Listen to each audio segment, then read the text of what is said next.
I thought I understood a lot of the Ethereum ecosystem, a lot of the EVM, obviously quite heavily in the Avalanche community as well. Kind of got a grasp of that. And then as soon as I started digging into Cosmos, I was like, shit. I've got to learn so much more. This is a complete different ball game. And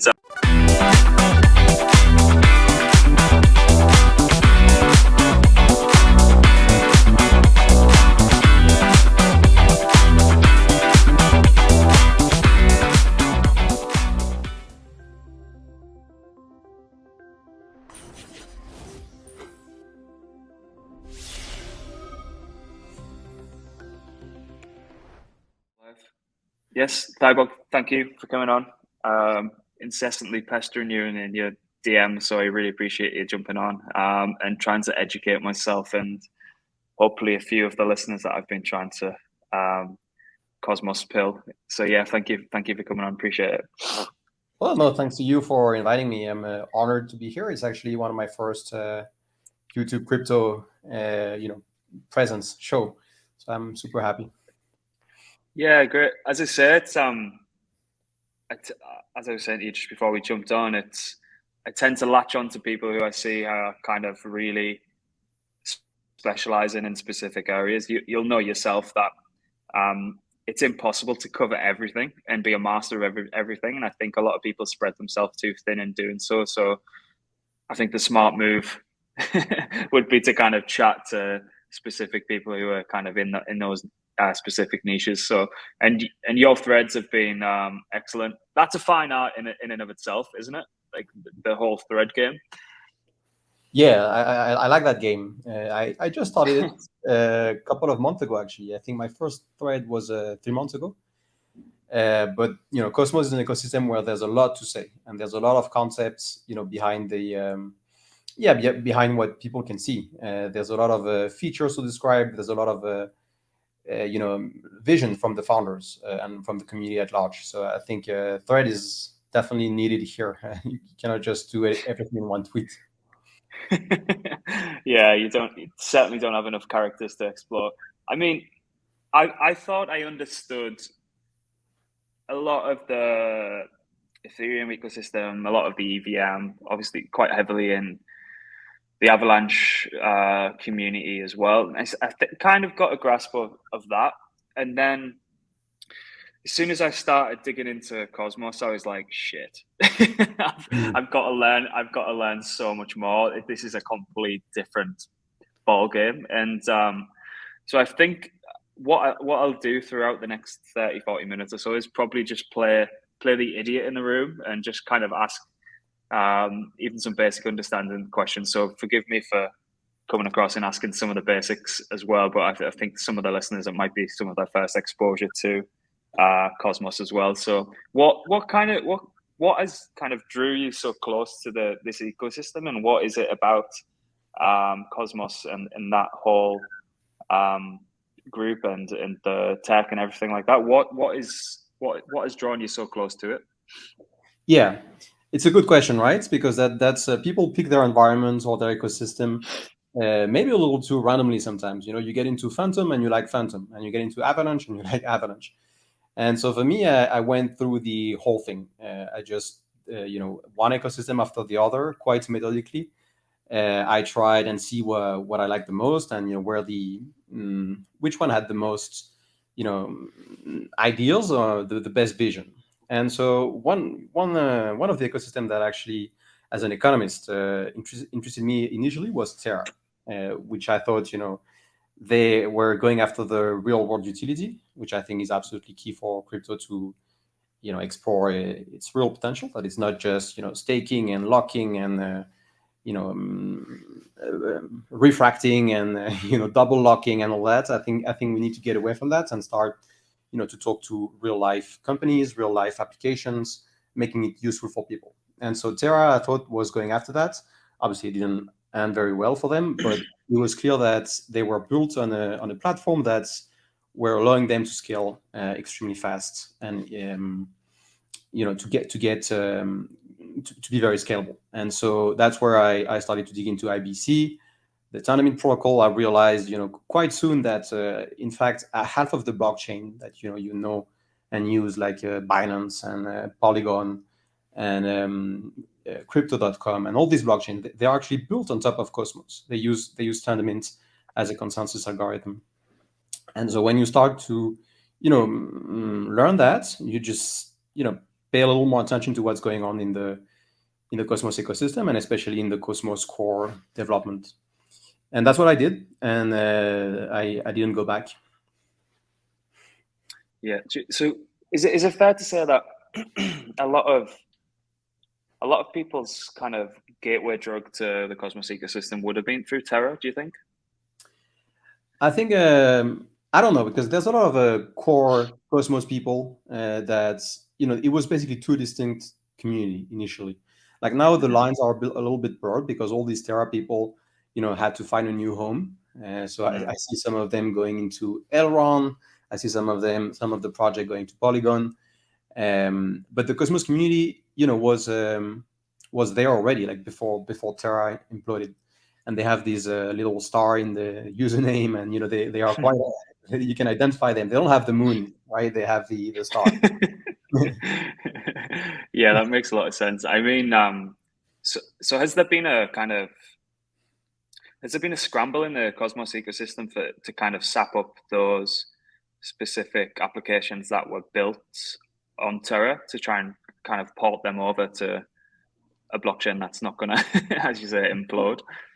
Yeah, there's been that quite a bit, because so the way the Cosmos stack works is that you have the consensus, that is Tendermint, and then you have the Cosmos SDK, which is the a module. I took I did a thread recently about the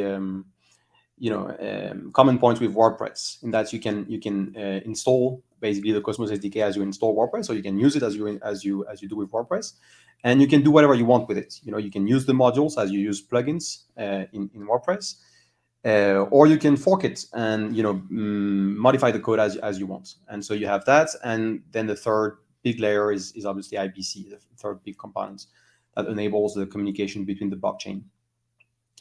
Yeah. Yeah. So sorry, I missed your question. I started somewhere and I missed the first part of your question.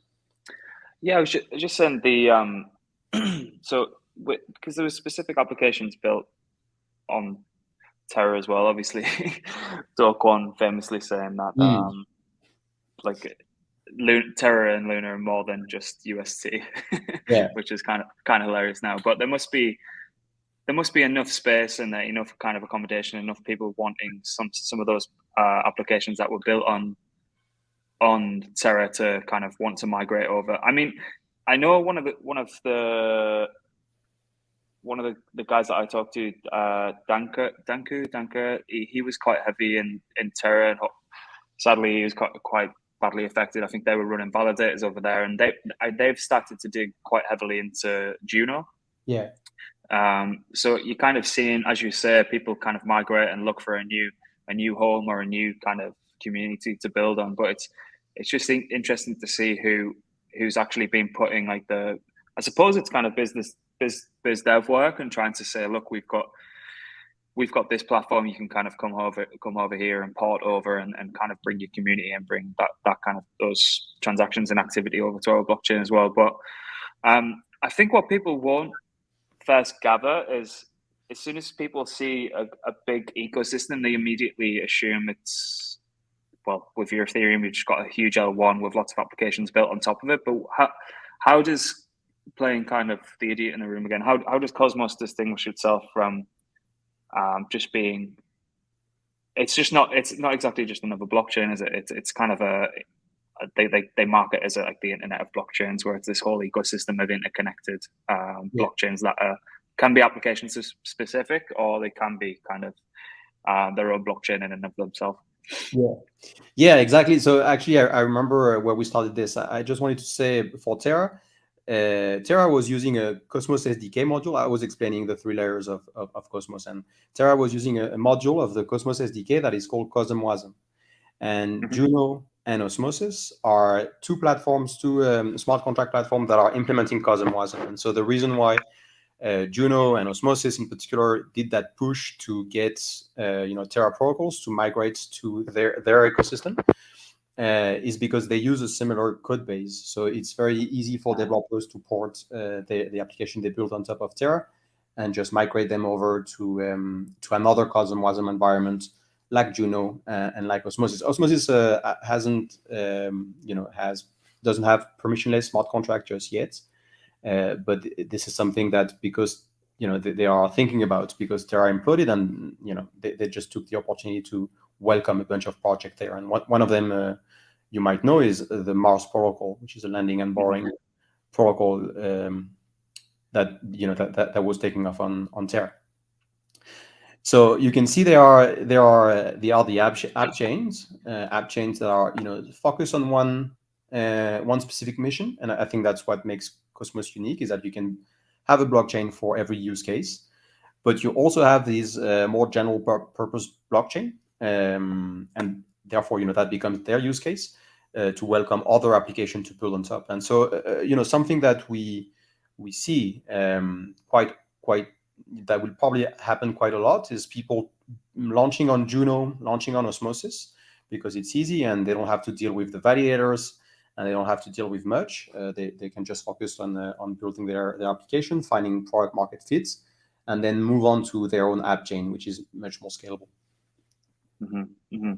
I think what's quite interesting was I always had it in the back of my mind that I really need to dig down into the ecosystem, but I think what really sparked something in my mind was it was almost certainly your thread on DYDX. I mean, I heard the news come out, and as soon as that came out, and as soon as I read this, it just everything kind of those ideas were in the head somewhere, they were in the brain somewhere, but as soon as this kind of it all just kind of clicked. It was like, what?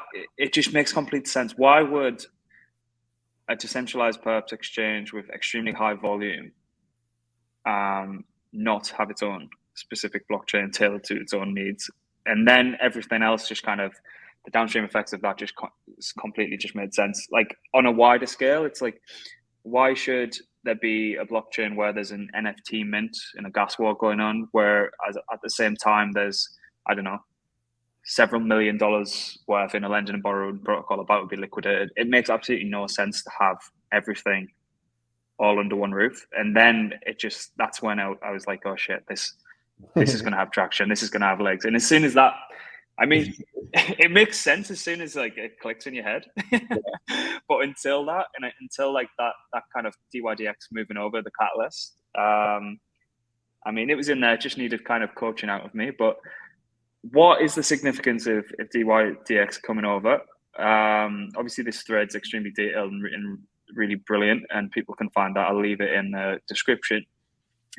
Is this going to be the start? Do you think more people will port over? And what's the kind of incentive for DYDX to kind of go and roll up onto Cosmos as well? Yeah, so I think this is very significant. I think this is the first domino to fall. The people were kind of like the Salvador for Bitcoin. I think DYDX is kind of the equivalent for Cosmos in terms of big Ethereum project that decide, Cosmos is a better fit, especially since the founder, Antonio, he's been, extremely adamant in the past about finding the best environment. Like he doesn't really care about loyalty, or not even so much on the community, as per his own admission. He's more focused on building the best product because he thinks people will follow. And so the fact that they went over the option, they were pretty locked in to launch on an Ethereum rollup called StackX. That is actually the creme de la creme of rollups. They use best in class technology, and they are new, and they have everything going for them. And so the fact that they decided that it was better to launch on Cosmos, and he explained it very well, I think that was a big deal. So it did click for a lot of people, especially since it showed the power of Cosmos in terms of being able to have your sovereign chain. Because the reason they did that is also for speed, like Hmm. execution speed. And Cosmos and tournaments in general, it didn't have this reputation of being a protocol based on speed. If you think about speed in crypto, you just go for Solana, right? For all Hmm. these order books and kind of financial systems that require that. But here you have a protocol that just say no. One of the reason we actually moved to Cosmos is because we need speed, and that speed we can get by basically customizing our chain the way we want. And in that case, is basically customizing the validator software so that the order book is built into the mempool of the validators and not on chain. So they're going to have an off chain order book at the validator level, and that's something you couldn't do anywhere else, basically. Hmm. Hmm.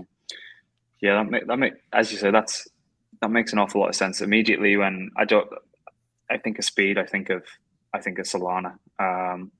So that's really interesting that they've and this tweet from Antonio was like middle of November Uh, last year. So he really seems like a a man on a mission. And I was listening to the Bankless episode where they were kind of interrogating him, and I think they were a little bit sour that DYDX were moving over.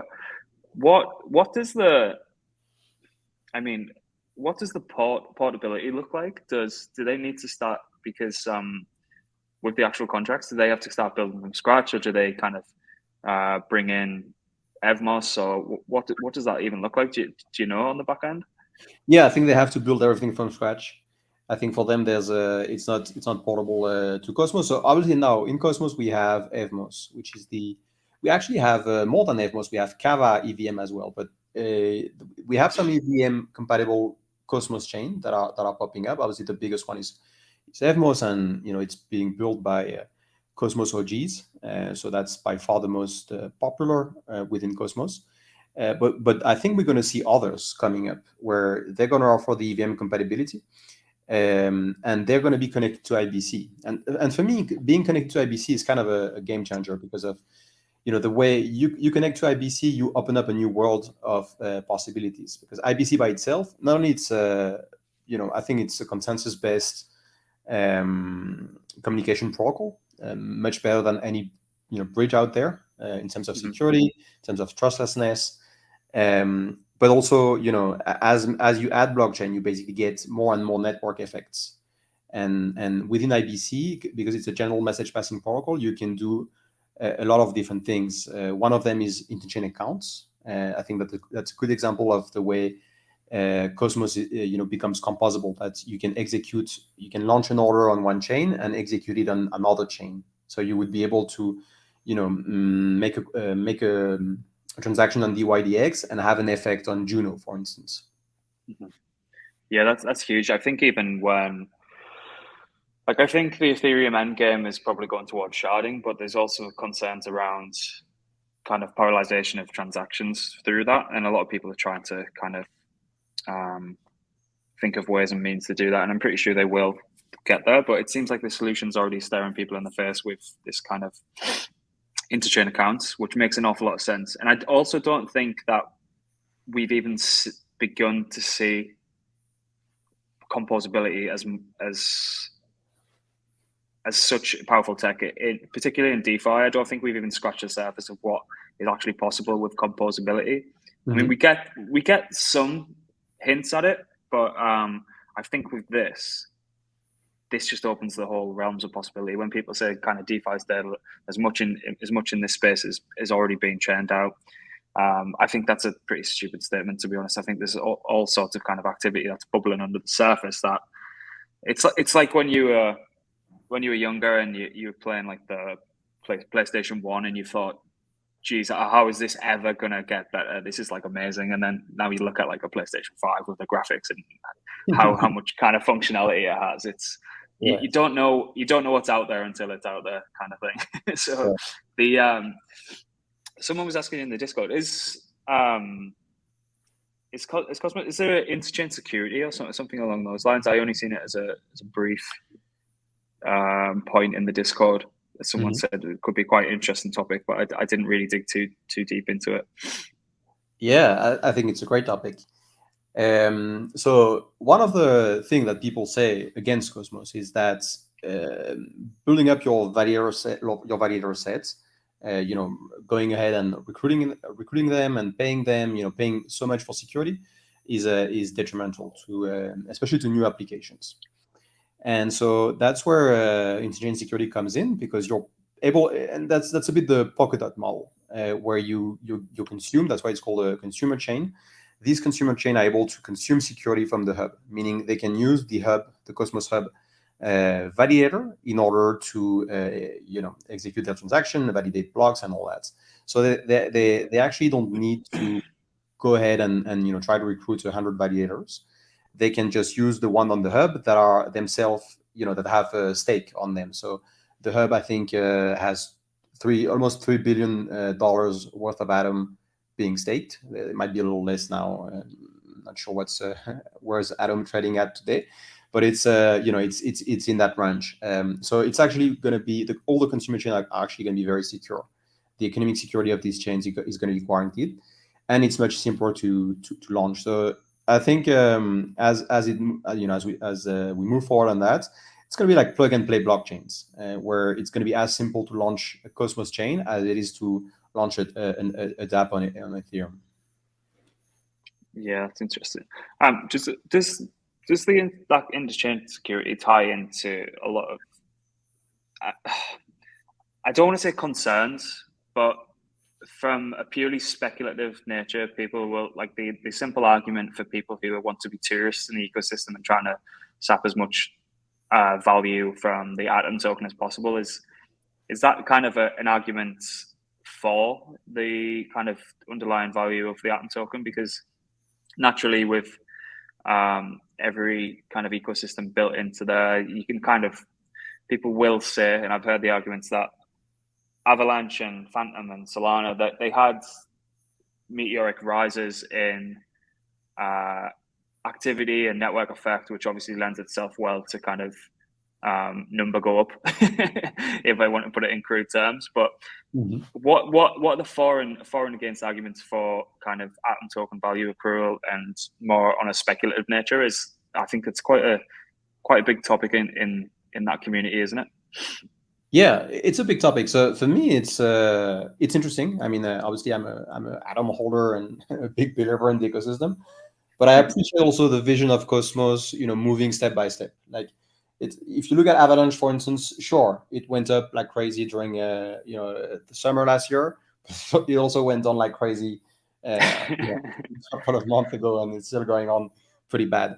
So Cosmos, on the other hand, I feel like there's a very, you know, step by step vision, where you know, you will launch the hub, connect to IBC, launch interchain security, launch interchain accounts, IBC routing. So all that we can go in deeper into how these new modules and these new features are going to be able to capture value for the hub. But I think in, you know, in itself, it's not a bad thing, a project that goes step by step and doesn't, you know, moon from the get go like Luna did, and also crashed extremely hard.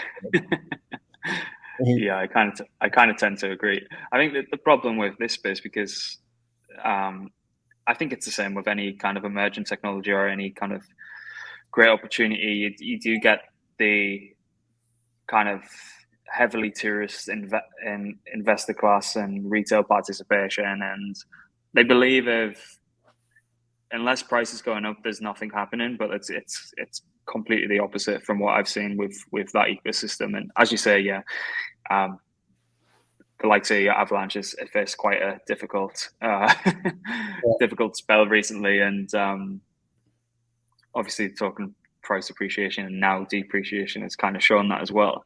What I've heard from we have a channel in our Discord that's kind of blockchain kind of modular versus monolithic and all that jazz. What is there seems to be a little bit of kind of negative feedback surrounding Avalanche subnets. Do you think they're just kind of a stopgap, or the idea that they're just kind of fulfilling the needs of what everyone's kind of what the wider narrative is, and to have these kind of sidechains and subnets and things like that. Is do you know anything around what the differential between that and say the Cosmos ecosystem would be? Yeah, no, I think for me, I'm sold on these interoperability blockchains. So I'm sold on Polkadot. I'm sold on Avalanche. I think this is a way to go. Like the subnets, even the L2 for Ethereum. I think this is all great. The thing is, Cosmos has like 5 years leg start. I'm just seeing everyone else catching up to that. I think Cosmos has built IBC. Cosmos has the Cosmos SDK that is now proven. Tournament is powering half of the is behind half of the TVL in DeFi. So I think all these ideas and all these the subnets, and I like the Avalanche people. I think they're very smart. There's actually efforts to connect Avalanche to IBC. There's efforts to connect the Polkadot ecosystem to IBC.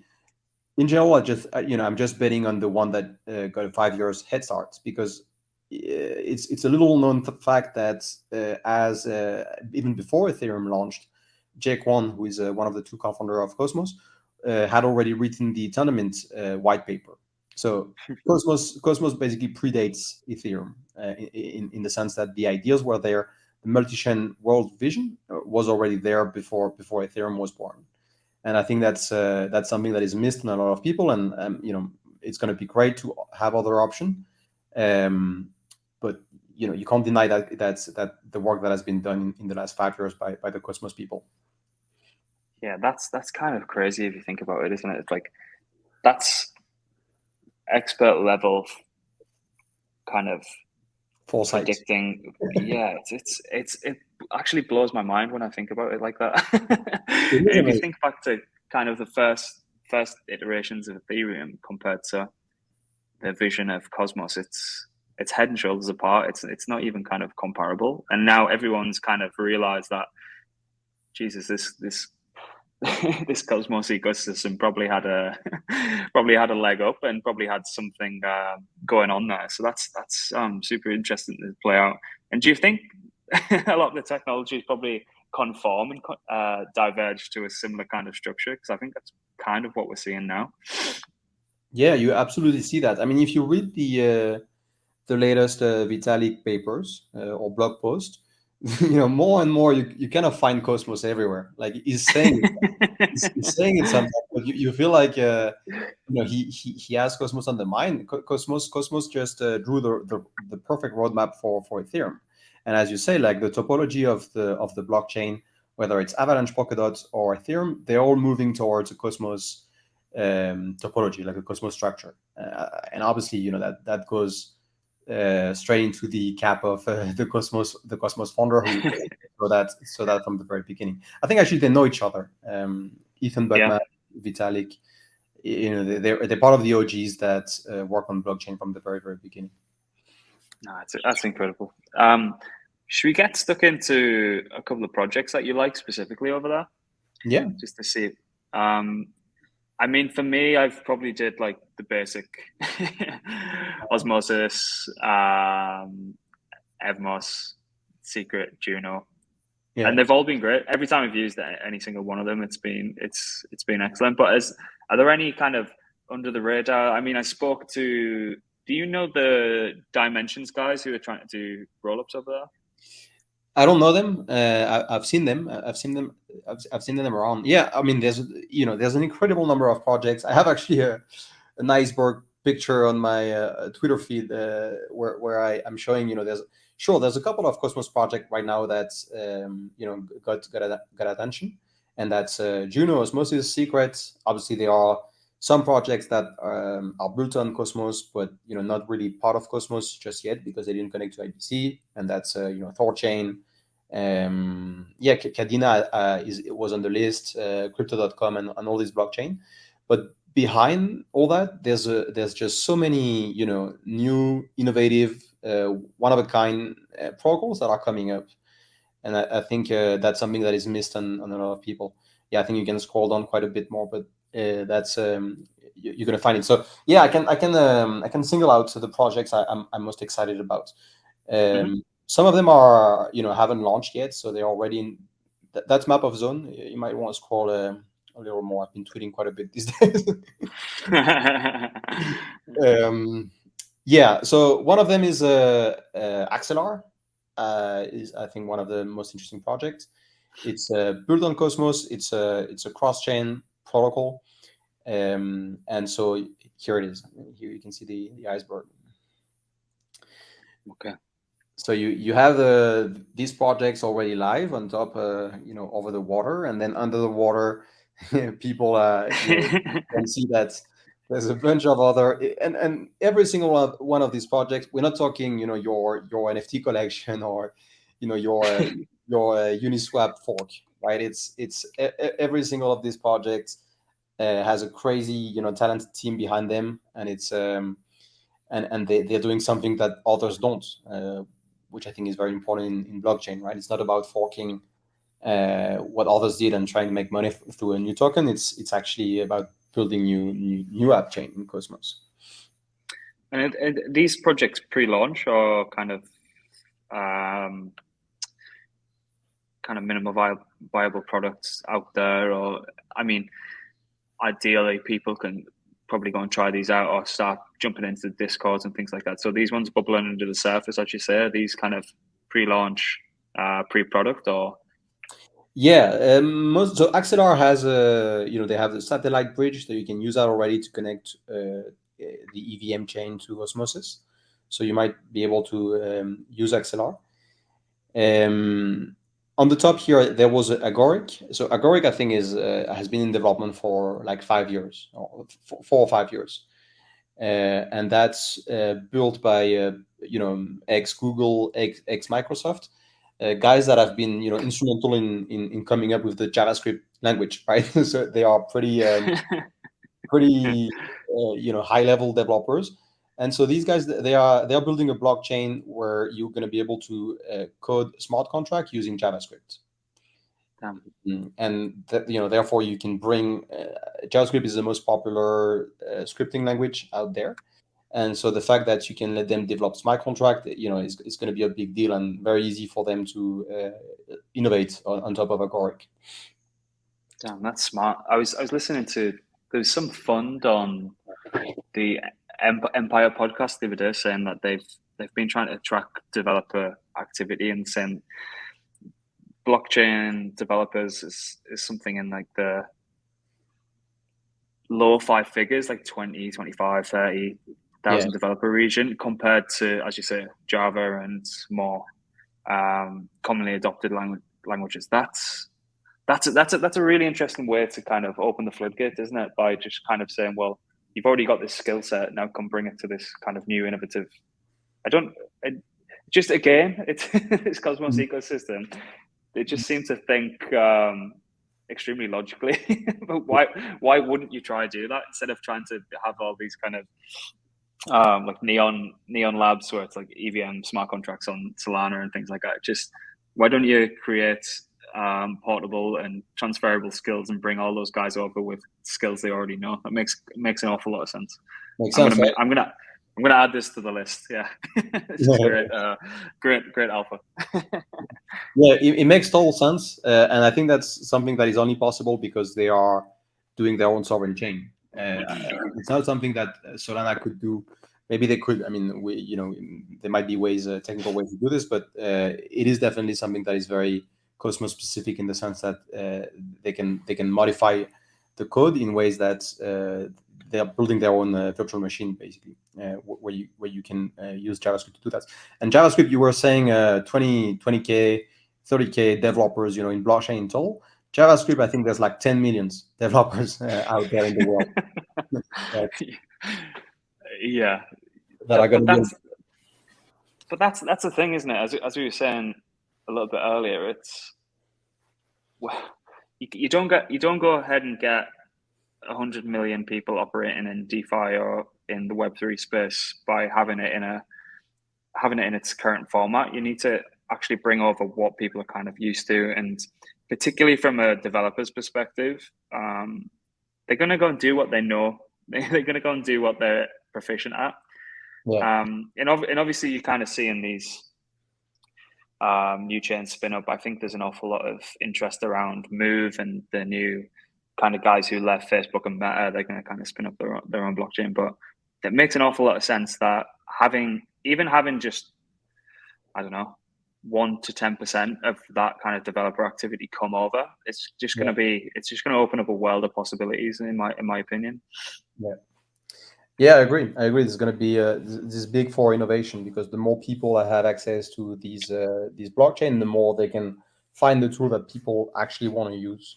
So we maximize the chance of having the killer app, the crypto killer app that will bring everyone onto blockchain.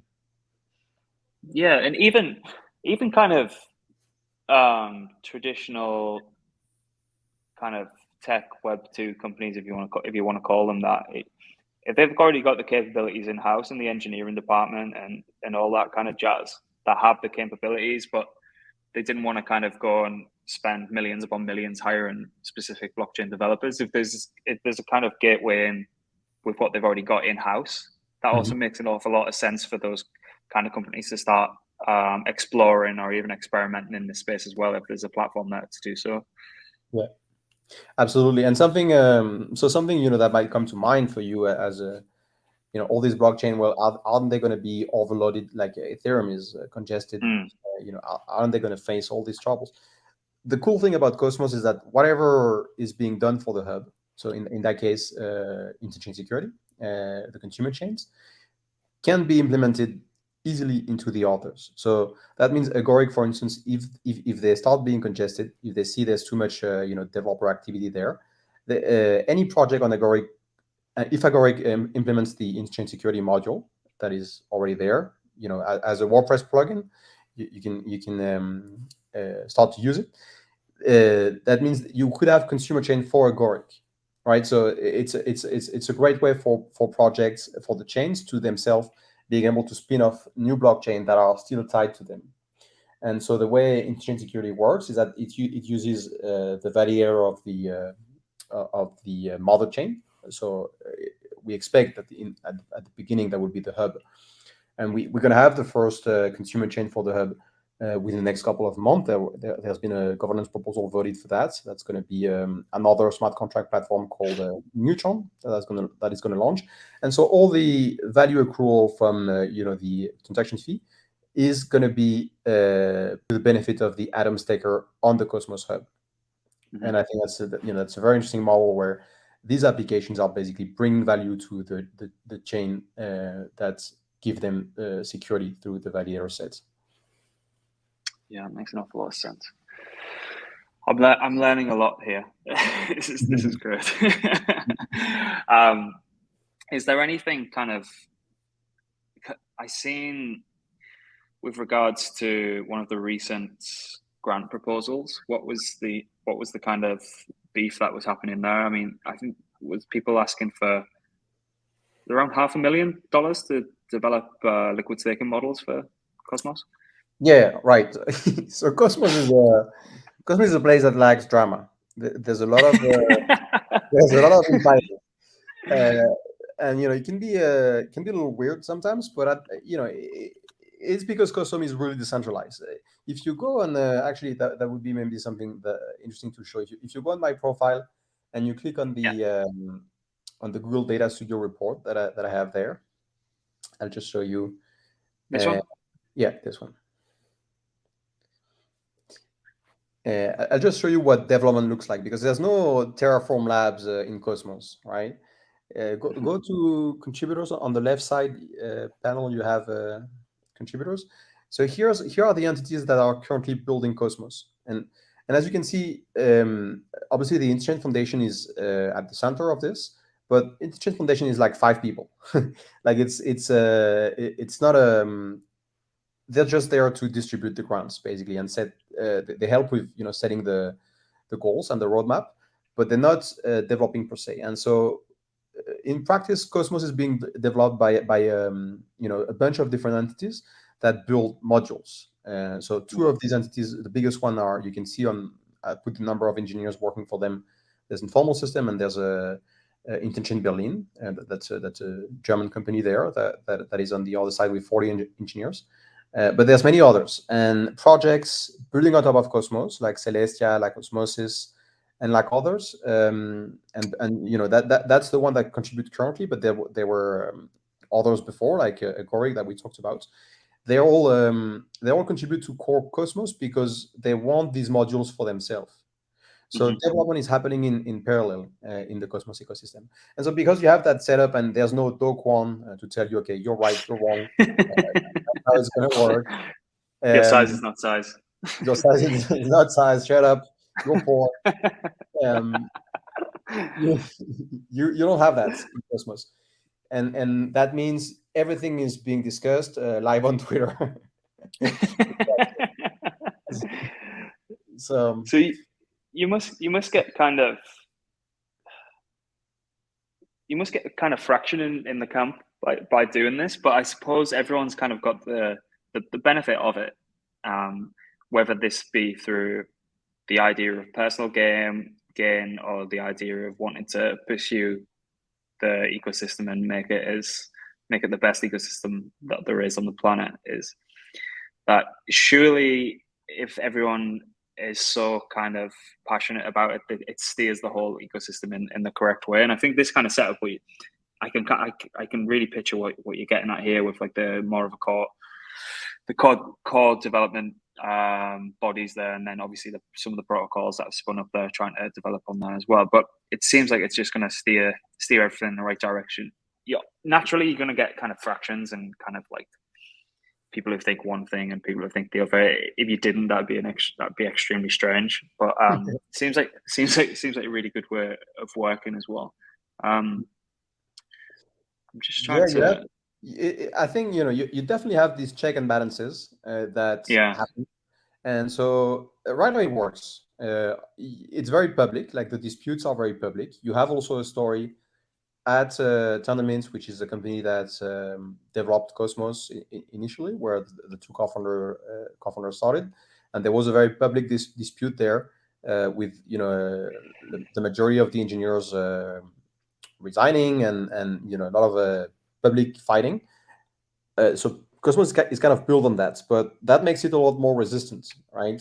You have all these entities are have to talk to each other, have to agree, have to find the best way to move forward, and this is done in public. So people like you, me, anyone that has Atom is able to take part in this discussion and ultimately vote for the proposals.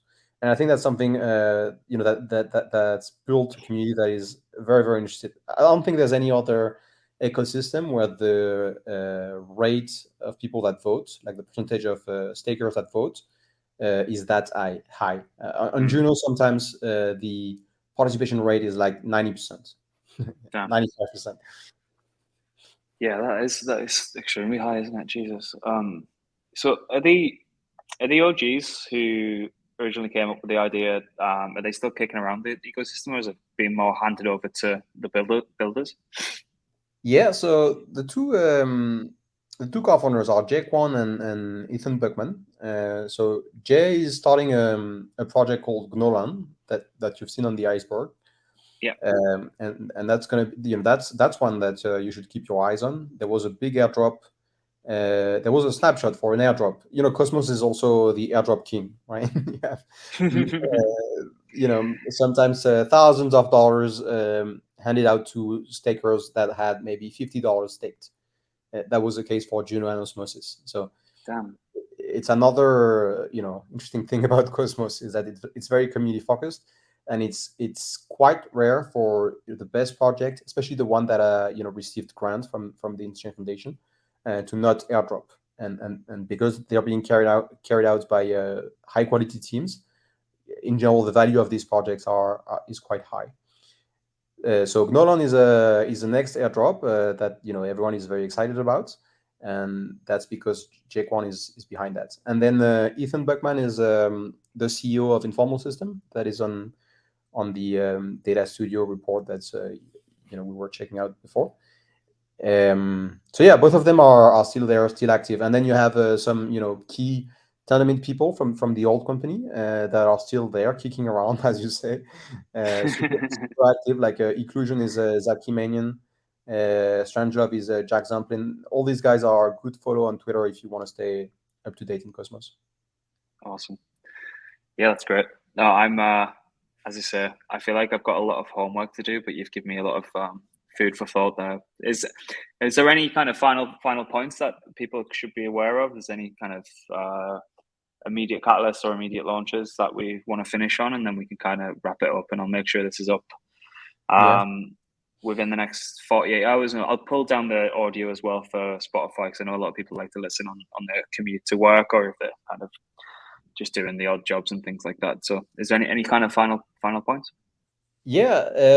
Well, if you want to get started on Cosmos pretty fast, you can check the Data Studio report that I showed you here. I have in the intro, I have some threads that people might be interested to check out, because I've made that in a way that you can go step by step in terms of building your Cosmos knowledge.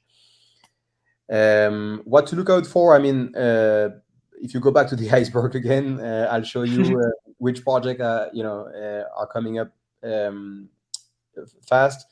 Agoric, I said, Celestia is another big one. Quicksilver is launching. I mean, all these projects are launching this year. All the projects you see there, they are scheduled for 2022. Maybe not Celestia. I'm not sure. I think the roadmap was 2023 for the mainnet. But all these projects I would keep my eyes on. Yeah, that's Okay. that's where I'd keep touch with. Okay, I'll make sure I include that in any descriptions for Spotify and YouTube as well, so people can go through. But yeah, thank you very much for today. I really appreciate the knowledge and info and alpha and everything that comes with this conversation. So yeah, so everyone can go follow. I'll make sure that's left in the description as well. Yeah, as I say, I'm going to be kind of riding your coattails along this whole Cosmos ecosystem journey and learning from you as much as physically possible. And maybe a couple of months down the line, we should jump back on again and see what the updates have been, because this seems like there's going to be an awful lot. They're going to be an awful lot. They're going to be too much. Right, awesome. Thanks everyone, and yeah, we'll make sure we get this up in the next 48 hours or so. Thank you.